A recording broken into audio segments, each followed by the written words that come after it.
Generally speaking, lay people tend to watch the bhikkhus much more than themselves. When they go to a place where they should have faith and pay respect, their manner and speech tends to be quite offensive in the eyes and ears of an observer. It makes those bhikkhus who are observant realize how it is their habitual tendency to let themselves go without restraint and carelessly, while having no thought for how they might appear to other people, or how it is with themselves. This is what makes it difficult. More about his way of practice.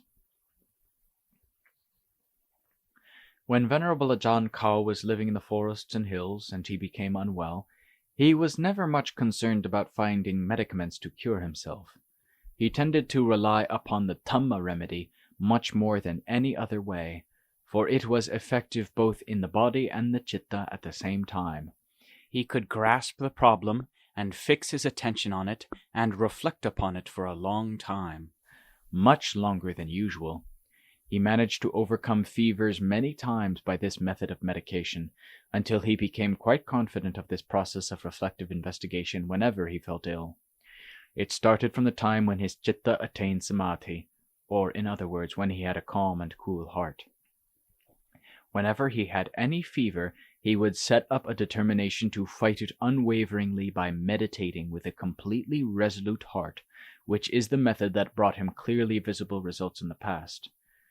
At first he relied upon Venerable Ajaan Mun to guide him continually in the method of doing this when he had a fever, by recalling Venerable Ajaan Mun's experience, in which he said how that when his heart gained unusually great strength, it nearly always came from severe sickness and pain.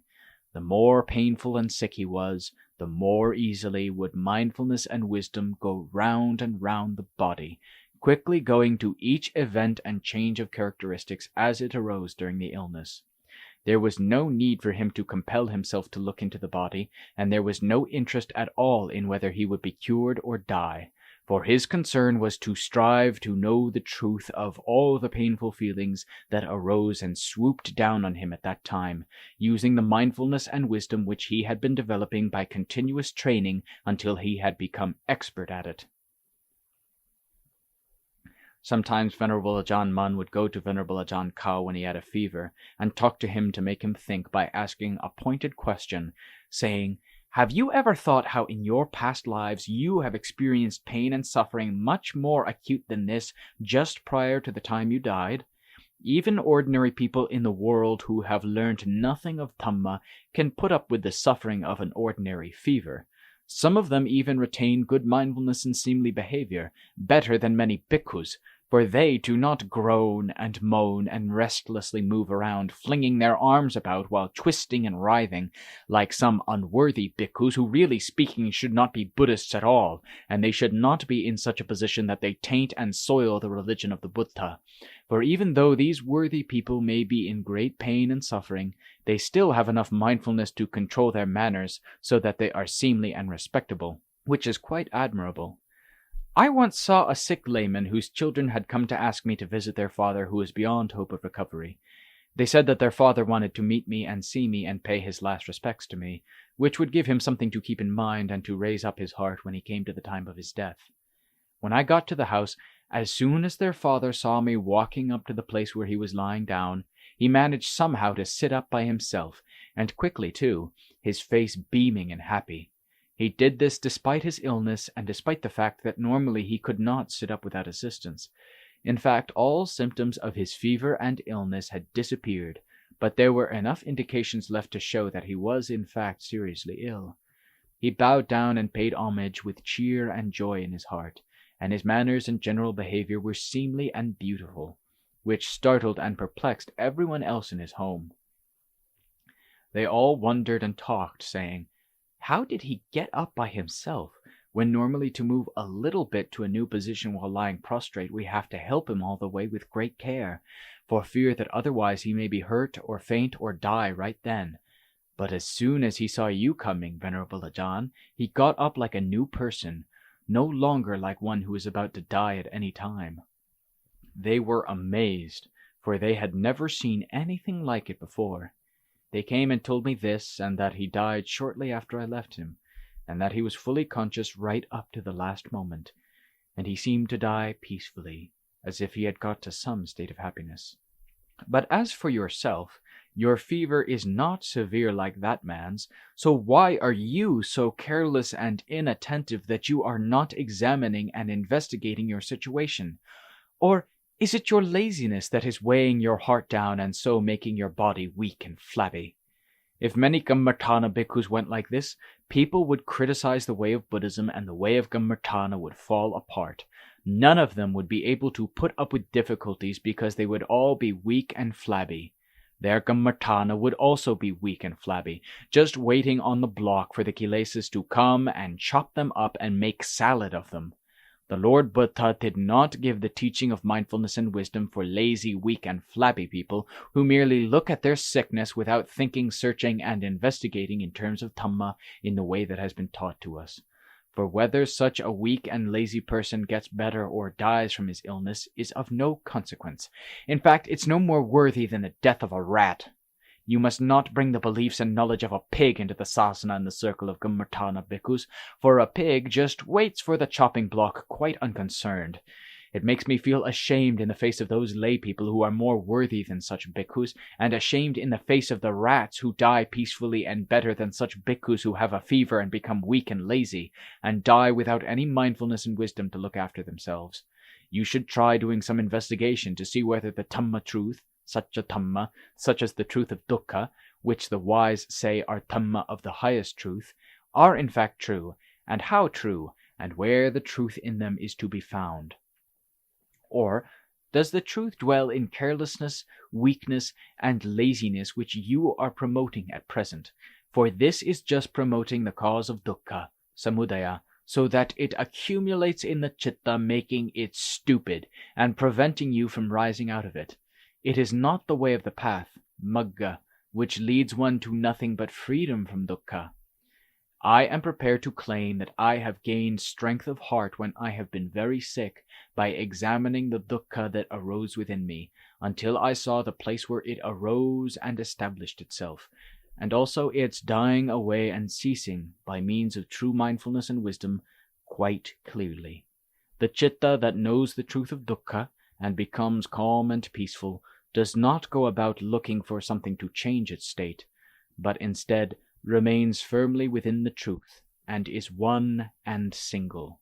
There is nothing in it to cause trouble or unseemly actions, nor can anything strange or false get into it to cause any doubt or uncertainty.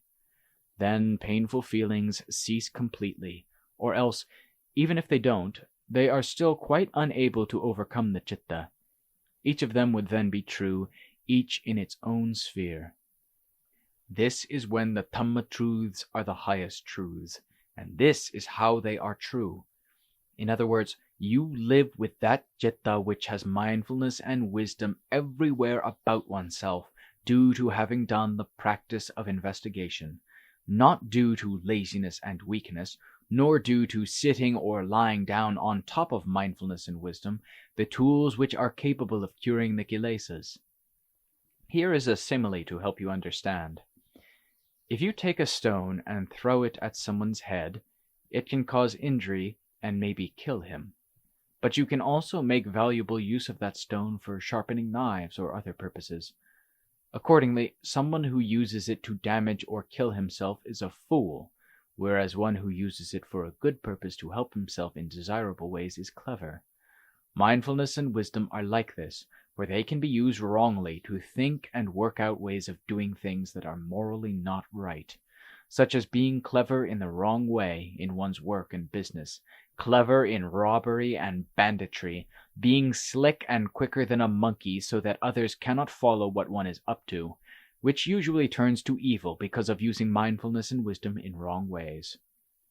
But one can use mindfulness and wisdom in the right way, as in one's livelihood, by using it in such things as building work, in carpentry, in writing, or in repair work of various kinds in which one is skilled. Or one may use it to cure one's kilesas and tanha, which are sticky and stuck firmly to the hub of the wheel of the round of samsara, the vata, which leads one round to birth and then on to death repeatedly and unceasingly until they have all gone from the heart. Then one becomes purified and reaches the state of freedom vimutti, nibbana. Maybe today, or this month or year, or in this lifetime. For it is not beyond the ability of human beings to do this, as we may see by the example of those clever people who have done so from the Lord Buddha up to the present day. Wisdom brings endless benefits to anyone who has enough interest and incentive to use contemplative thought without fixing any bounds or limits to it, because mindfulness and wisdom have never deceived and led anyone into a state of despair with no way out, making them afraid that they will have too much mindfulness and wisdom, and that it will turn them into someone who is good at breaking up and destroying whatever Dhamma they had within them, as well as their chance of attaining freedom, and that they would be swamped and overcome while they were only halfway there. The wisest of people have always praised mindfulness and wisdom ever since ancient times, saying that they are the most exalted things and are never out of date. You should therefore think and search and dig up mindfulness and wisdom and promote them as the means and method of defending yourself and destroying the enemy within you completely and finally. Then you will see the most excellent and precious sphere of heart that has always been there within yourself since endless ages past. This Dhamma that I am teaching to you comes entirely from the Dhamma that I have looked into and experienced as a result. It is not based on guesswork, like scratching without being able to locate where the irritation is, for what I teach comes from what I have known and seen and been, with no uncertainty. Those who want to get free from dukkha, yet are afraid of the dukkha that arises within them and refuse to investigate, will never be able to get free from dukkha, because the way to nibbana has to depend on dukkha and the origin of dukkha, samudaya, to walk the path, magga, the means of going onwards. The Lord Buddha and every one of the Salaka Arahants attained the fulfillment of the path, fruition, and nibbana by way of the Four Noble Truths, Ariya Satya Dhamma. There was not one of them that did not pass through these Four Noble Truths completely. And now, some of these Noble Truths are displaying their truths within your body and heart quite openly and clearly.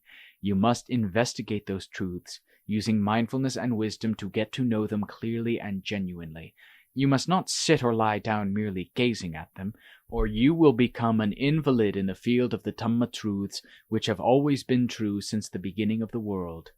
If we Thutanga Kammatthana bhikkhus cannot face the truth which is displaying itself so clearly to us, who else will ever be able to face it and know it?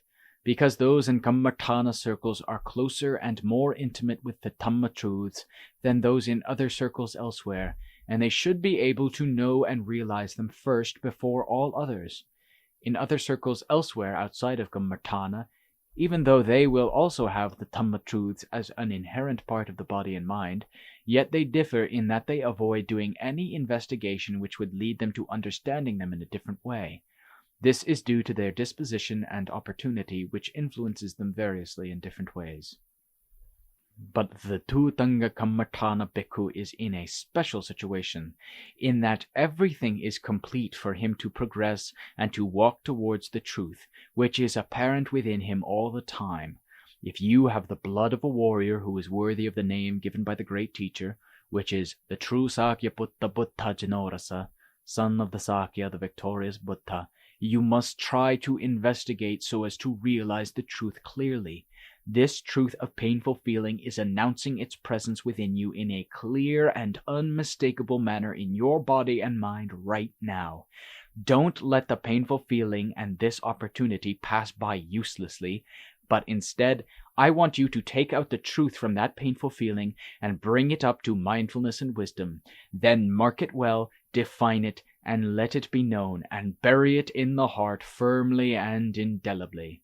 From then on, it may act as an example to show that out of these four aspects of truth which the Lord Buddha proclaimed throughout his teaching, I have now gained a clear understanding of this first truth, the truth of dukkha, by means of my mindfulness and wisdom, and there is no longer any room left for doubt.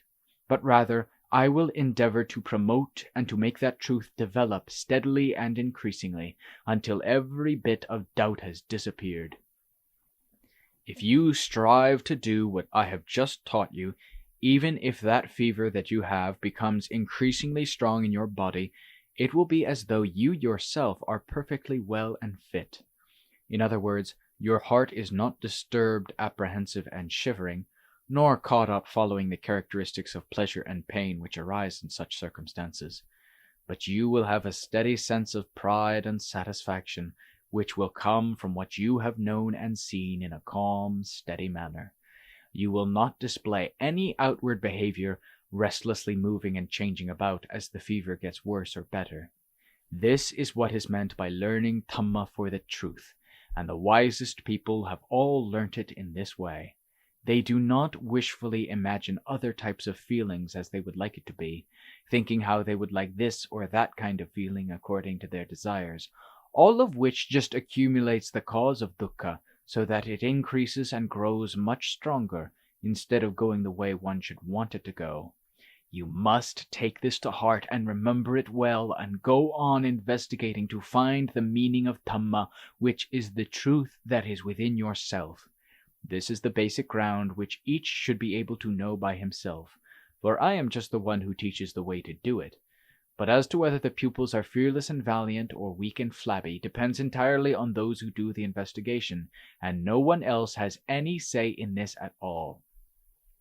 Well now, for yourself, you are a pupil and you have a teacher who teaches you, so you must act in a suitable way as befits the situation. You must not lie down inert like a rag for wiping people's feet, letting the kilesas rise up and walk all over you to beat you out flat. This would be disastrous and bring nothing but trouble in the future. Now don't say I haven't warned you. Venerable Ajaan Khao said, "When Venerable Ajaan Mun gave me this Dhamma talk, it was like a violent storm that comes and then passes away and disappears. I felt as if I would float up into the air with rapture, piti, joy, and heartfulness from this teaching, which was so skilled and penetrating, and came entirely from his sympathy, his metta, and nothing else could have been so valuable to me at that time. As soon as he had gone, I took up the practice of the methods in which Venerable Ajaan Mun had so kindly instructed me, and I started to examine and unravel the problems of the painful feeling, which was presently apparent to the utmost of my ability, without any tendency to want to give up doing so, or any other forms of weakness at all.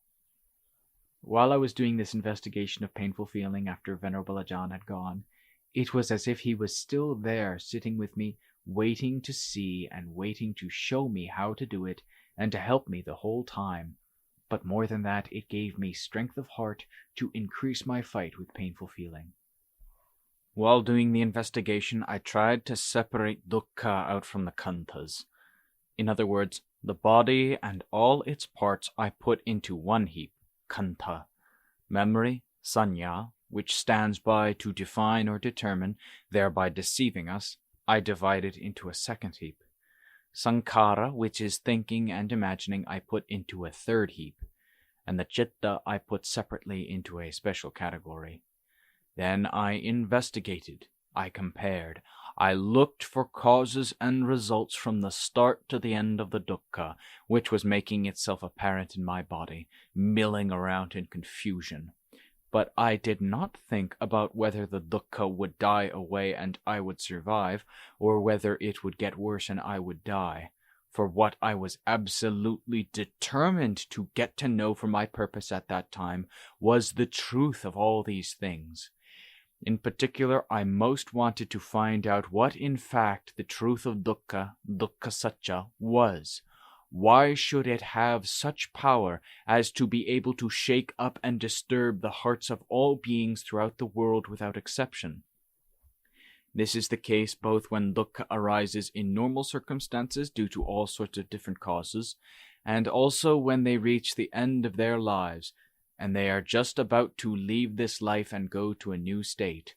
All sentient beings of every kind feel very apprehensive at this time, and none are ever bold and fearless enough to face up to it and accept it, except when they have to face it because there is no other alternative and no way out. If there was any way to avoid it, they would be bound to escape to the other end of the world to get away from it, just because of the fear of death. I am also one of these sentient beings in the world who are timid and frightened of dukkha. So what should I do about this dukkha that I am now experiencing, in order that I may be bold and fearless, with the truth as my witness?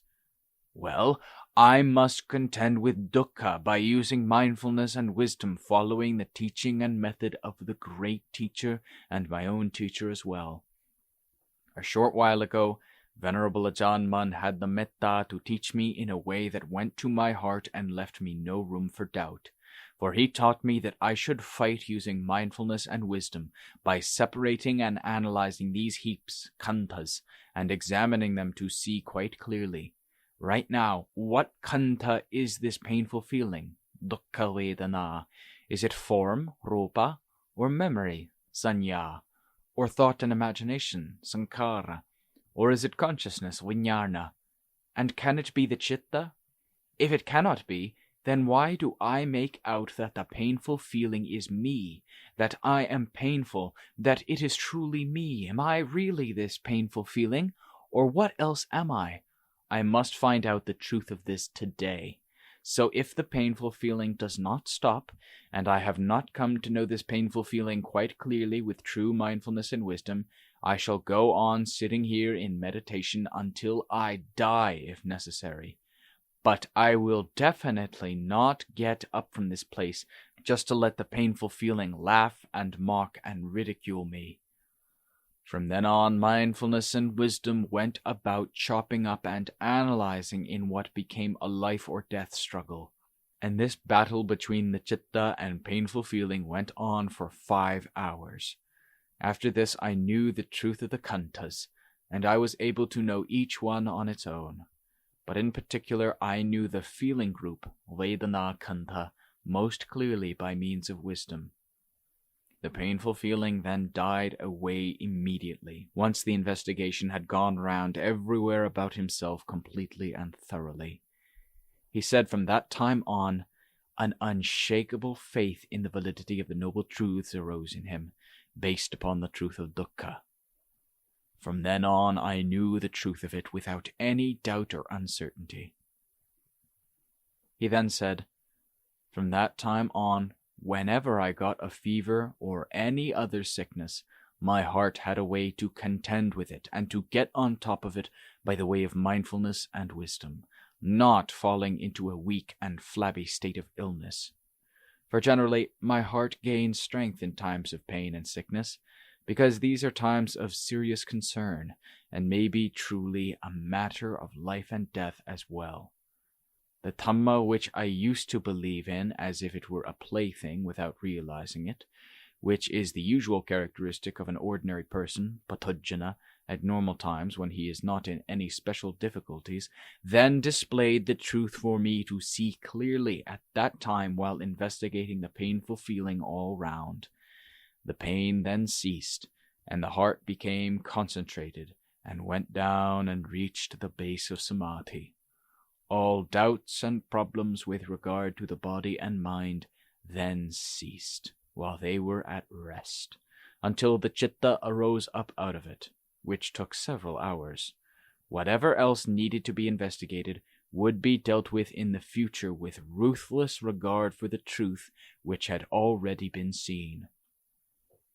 When the chitta became concentrated, went down, and reached the basis of samadhi due to the powerful influence of the investigation, the fever ceased immediately and did not return again. It was quite extraordinary how this could happen. In regard to this, the writer believes what Ajaan Khao said without question, because he also has done such investigations in a similar manner and has experienced the same kinds of results. This makes me fully confident that the Dhamma remedy is quite able to take care of sickness in subtle and strange ways, and to appreciate those who do the practice and have tendencies of character in this direction. Most of the Thutanga Kammarthana bhikkhus like to do such investigations as a remedy for their own body and mind, dhatu kantha, when they become seriously ill with painful fevers. But they like doing it quietly, on their own, and they do not readily tell other people about it, except amongst their friends who are also doing the practice in the same way, and who have similar characters. With them, they can talk intimately about these things. It must be understood, however, that in talking about curing diseases by the method of meditation in the foregoing paragraphs, this does not mean that all diseases can be cured by such methods. Even the bhikkhus are by no means sure which diseases can be cured in this way and which cannot. But they are not inattentive or negligent in regard to whatever happens and to whatever changes take place within themselves. Even when it happens that the body is going to die due to a disease, they must also make sure that some of the diseases of the citta die at the same time by using the power of the Dhamma remedy, and this means some of the kilesas and asavas, which are the diseases of the citta. Therefore, they are relentless in their investigations into the various diseases that arise, both in the body and in the citta, because they are confident that this is an important and necessary duty in connection with their khandhas and citta, which they must investigate and accept responsibility for right up to the last moment. Venerable Ajaan Khao always liked to deal with his fevers by using the Dhamma remedy.